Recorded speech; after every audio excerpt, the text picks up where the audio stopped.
Hello ladies and gentlemen, and welcome to an episode of The Rock Plays. Today we're going to be playing Overwatch. While I talk about Overwatch, there's a couple of things I wanted to touch up on. Mainly the competitive gameplay. It needs to be revamped, like, by a lot.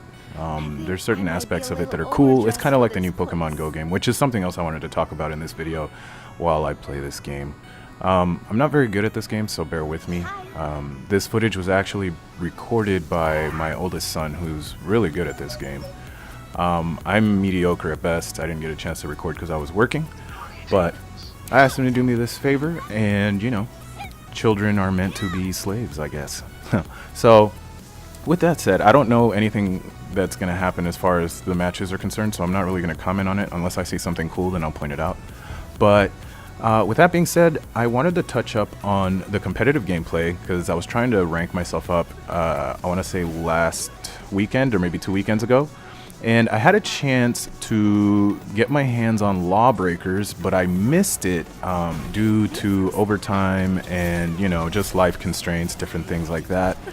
And so I didn't get a chance to contrast and compare because Lawbreakers gets a lot of flack for trying to be like Overwatch, and it really isn't. I actually got a chance to talk to my friend who is a huge Overwatch fan, but he managed to play Lawbreakers for most of the weekend and told me it's actually completely super different. More of it relies more on mobility, which this game kind of has. You have, you know, certain characters who can fly, certain characters who can boost, certain characters who can do different things. Use walls to like boost jump, or mines for boost jumping, like Junkrat and stuff. But for the most part, the game relies more on accuracy, skill, being aware of your surroundings, different things like that. So with the competitive gameplay though, there's certain things that are kind of broken. I wanted to touch up on like the scoring system and see if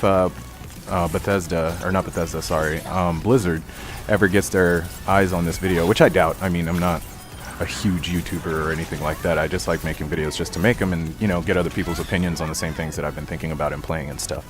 But yeah, so there needs to be some kind of course correction, especially in competitive gameplay. Like in the verses, there's a lot of broken characters like Torbjorn. You have Bastion, and I kind of thought in some small way that Blizzard might have corrected those things for the competitive gameplay to kind of like not nerf them per se, but really like dramatically equalize all of the characters towards one another so that it'll allow you to actually have like this competitive gameplay. But it didn't turn out to be the case. There's a lot of issues as far as that's concerned, and Blizzard, if you could fix that, that'd be great. On the second subject of this video, we're talking about Pokemon Go. Now, I'm currently trying to record Pokemon Go footage for you guys. I've caught a few. I'm only level 4, maybe 5. I'm working my way up there. I rarely get a chance to play. I rarely get a chance to play games at all, really. I'm constantly working and constantly doing family stuff. But whenever I get the chance, I kind of like to throw out a video here and there. I want to try to get more consistent, maybe make like a video a week or maybe 2 videos a week. I'm also going to be teaming up with Noxa on his podcast, actually. He's going to be working on a couple new shows as well. Take a look at his channel, Noxa. He's got this new show coming up called The Collection, where he talks about his favorite video games and you know, pretty much his collection, his own opinion, biased opinion on whatever games that he's going to be playing for those videos on that channel. So stop by his channel, let me know what you think about that. I'm pretty sure I wanted to do a show called Devil's Advocate. Me and Noxa kind of talked about it and roamed around the idea of, you know, whether you like the game or not, if one person is loving it, you have to hate it, and vice versa. People know what Devil's Advocate is. But I wanted to do something similar to that and kind of increase the content of my channel so that it's just not restricted to gameplay and restricted to Let's Plays and restricted to walkthroughs and restricted to these, you know, I want to do reviews on movies and TV shows and different things like that, and actually try to review the RX 480 because I'm going to be getting that soon. My son's birthday just passed, and I'm actually going to be getting it for him. But I wanted to post a review of its results, see what the new drivers are like, because I heard that the drivers actually fix the thermal issue that was sucking up too much power from the PCIe slot. But anyways, back to the Pokemon Go thing. I've read a lot of news, and I actually heard a lot of positive news, aside from, slight negatives, but I don't think you would call, finding a dead body in your backyard, negative per se, because you found the dead body. The worst part about it would be if you didn't find the dead body, you know what I'm saying? So there was this girl, I want to say out in Virginia or Maryland, somewhere out there, and her Pokemon app was telling her to go to the forest, and so she lives in kind of this secluded area of Maryland, I think. I want to say Maryland because there's a lot of trees and stuff out there. But it sent her over her fence. She walked on by, went over to this ravine, and sure enough, found a dead body there. Now, in a way, it was probably pretty scary. Her immediate reaction was to dial 911, which was a good job. But the whole concept of, you're going out looking for these Pokemon and stuff and finding something like that's pretty crazy. I also heard about this kid out in Crenshaw who was doing his Pokemon app. It was about maybe 3:30 in the afternoon or 4 o'clock in the afternoon. And he's walking along trying to find these Pokemon and stuff, and actually runs into a drug deal. At that point in time, he was actually running into a drug deal. And, the gangsters that were doing the stuff, they were like, "What are you doing, kid?" And the kid's like, "Oh, I'm playing Pokemon Go," innocently enough. I think the kid was maybe about 11 or 12 or whatever, but he was in his neighborhood. Not saying Crenshaw's an awful place, but I've lived there, and I understand that there's certain areas of Crenshaw you just don't go. Same thing with Compton, same thing with Long Beach. There's just certain areas. I mean, every city literally has that spot where you just don't go. So this kid lives generally in that, same type of area. And he was like, "I'm playing Pokemon Go." And they're like, "Pokemon Go? Like, what the hell is that?" So he goes over to them, right? And bear in mind, they're standing in the back of a car as the drug deal is going on. And the guys are roughly my age. I want to say early 30s to mid 30s, late 20s at least.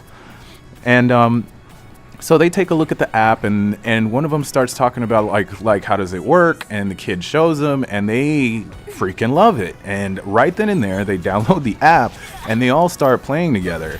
And I don't know exactly whether or not the drug deal actually finished happening, but I'd like to think that the game actually distracted them to the point where, let's do something with this kid, and personally, I think they were trying to keep the kids safe too, because they know their neighborhood, different things like that. That whole situation could have ended up in a much, much horrible place. But, thanks to Pokemon Go and all its craziness, it prevented something, and the kid gained some friends. Granted, they're probably not like very good friends as far as, like a good role model as far as, trying to make sure nothing happens to the kid and stuff. But all in all, it was a positive result. And there's a lot of news like that currently. And Pokemon Go has actually got more users than it's on its way to beating Twitter. It's got more users than Snapchat, more users than Tinder or whatever the hell, all these other apps that are, pretty much downloaded like 5 million times a day. There's in-game transactions in the game, which I don't like. I really don't like in-game transactions, which is why I'm afraid for the Nintendo NX. I think that's going to be like an in-game transaction monster. Yes, it'll have single-player games. Yes, it'll run at least 980p, I hope. It might be weaker than the systems that are coming out, the PlayStation 4K and the Xbox One Slim and Project Scorpio, but at least they'll be in the current. The new Zelda looks great. I'm sure it'll look great on the NX, but I am afraid that system is going to be an in-game transaction monster. It'll probably be throwing ads in your face like every 15 to 30 minutes. I want to be wrong, okay? Don't judge me. I want to be wrong. This is just an opinion based upon the patterns that I've been seeing from Nintendo. And because Nintendo has teamed up with Niantic on this whole Pokemon Go venture, and the way that I see their menu systems work, the way that I see the way the game is working, I have a sneaky suspicion that this is where their console is going. Granted, good news about it maybe going to cartridge again. I want to say those SD cards is what they're talking about, but if they make I don't know if you guys have ever seen the Ever cartridges for the Super Nintendo, and like something like that. I'd like to see an SD card that you just put in a cartridge and make those collectible. So that's what I'm hoping for anyways. Regardless of all that, ooh, Lijiang Tower. Let's see who my son picks this time. Oh yeah, he's huge on Reaper, huge on Reaper. Anyways, so yeah, the things that I've noticed on Pokemon Go, for instance, the gameplay. It's rudimentary at best. There are certain aspects of it. It doesn't even hold a candle to the Game Boy battle system, which is saying a lot because the Game Boy battle system is actually super simplistic in and of itself. But hopefully with future patches and a lot of commentary coming from our end as Pokemon fans and, you know, Pokemon collectors and different things like that from what we want, hopefully the battle system gets better. Hopefully they fix it. I mean, the ability to use 3 attacks from your Pokemon should be the norm at least. We haven't been able to do that per se. You control the Pokemon using your finger to swipe him left to dodge the attacks, but you don't have a specific set of skills, you know, as far as what moves the Pokemon use, you know, and that's kind of a bummer because that's pretty much the purpose of it. Also, the ability to create teams. You know, for instance, you have Team Magma, Team Rocket, Team, you know, any type of team. Even like parents who can get together, play with their kids, you know, have like a parent versus kid type of thing. So like team parents, blah, blah, blah. You know where that's going.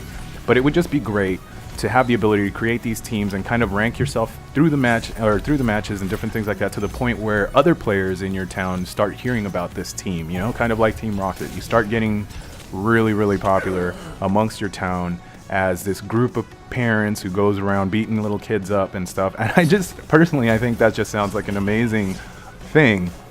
It would bring a lot of people closer together. A lot of adults would finally be able to connect with their kids on a gamer level, because I know for a fact that a lot of parents actually don't or won't or can't do that kind of thing. You know, like they parent to the point of you know, financial stabilization. They parent to the point of responsibility, teaching your kids responsibility, different things like that. But there's more to a parent than just doing the responsible thing. You know, sometimes you have to have fun with your kids. You have to have fun just in general. Show them that they can have fun because real life does suck. And yes, you can teach your kids that real life sucks, you know, but teach them in a way where they can manage it and handle it. I suffer from depression. I suffer from a lot of different things. And my parents never ever taught me that. I personally witnessed how much life could suck, and I wish somebody was there to help me through it at that point in time, you know, to help me, to guide me, to help me manage it. You know, life is really, really stressful, and you got to tell your kids that life is stressful. So you got to have fun when you can afford it, do it responsibly, do it safely. So if parents out there can actually do this kind of like gaming with their kids, that'd be great. I would like, in addition to the app, to do something like that. Now the gym battles, I wish the gym battles were, what's the word? I wish they were more entertaining. Like the gym battles that you have, there should be the gym leader, obviously, which is already, like they have the gym leader in your town, blah, blah, blah. You don't have to stay at the gym in order to be the gym leader, but somebody can knock you off if their Pokemon are better. But you don't get a chance to, like, if as a gym leader, you should be able to pick a certain amount of friends to have whomever wants to challenge that gym battle them first, and then battle you as a gym leader, as the Game Freak's Game Boy version of Pokemon does. You know, there's many things you can do with the app. I mean, the app is still in its infancy, and granted, I'm letting a lot of stuff slide because of it. I'm a huge Pokemon fan. I've loved Pokemon since 1993, 91. Since the very first time I heard about Pokemon, I've loved them. And yeah, this is insane. Like, the Pokemon trend is insane. It looks like Nintendo struck lightning in a bottle once again, just like they did with the Wii for the first time. And let's just hope they keep the momentum going. Let's hope that they fix the things that need fixing and don't just turn it into, you know, this heavy in-game transaction deal where you are constantly focused on gaining all these coins and trying to buy these candies to make your Pokemon evolve, different things like that. Because you can earn that stuff in-game, and that's cool. Granted, you won't get it nearly as fast as you would by spending money, which is pretty much the crux of the matter. But at least you can get the stuff in-game, which a lot of in-game transaction games won't even allow you to do at this point. But yeah, so the gameplay needs some work, it needs some tweaking. The game itself, the idea, the concept of it is amazing. You know, augmented reality, catching Pokemon in the real life You know, there's Pokemon on your car, there's Pokemon in your grass, there's Pokemon in the dirt across the street. Getting people outside of their house to play together is quite possibly one of the best ideas I've ever seen Nintendo come up with. And granted, the idea is really ancient because we started off playing things outside, but it seems like now we're coming full circle, and I'm all for it. I don't mind. I go out and walk and try to catch Pokemon every morning, and sometimes I bring my sons whenever they want to come, and sometimes I don't. But for the most part, the game has a really solid foundation to grow into something special, to grow into something amazing. Have you guys played Pokemon Go? If you have, let me know what you think in the comments below. If you also have any opinions as far as future games or any other apps that you would like me to review or like me to talk about, let me know in the comments below. If you haven't subscribed, now would be a good time to do so. I'm going to start posting videos more and more as often as I possibly can, but I'm going to try to come up with an actual schedule so that I can give you guys a particular day and time of which I should have my videos up and open for. That being said, it is always awesome to talk to you guys. It is always awesome to review things. Give me your opinions on Pokemon Go. Give me your opinions on the gameplay. Send me some ideas. What do you think the game needs? I mean, the game hasn't even released globally yet, and it's already become a global phenomenon, which is insane to me. It's insanity. But that's the world we live in. Augmented Pokemon catching is insane. I can't wait to see what the future holds as far as Nintendo NX, as far as this app is concerned, the Pokemon Go app. I'm sure you'll be hearing about it in news and talk shows. Everybody's going to be talking about it for a while, at least until the fire, burns out and only the hardcore end up staying. But with that, it's always awesome talking to you guys, and it's always awesome to be here and be able to do these videos and let you know what I think, give you my 2 cents. And as always, I'll catch you in the next one. Thanks for watching.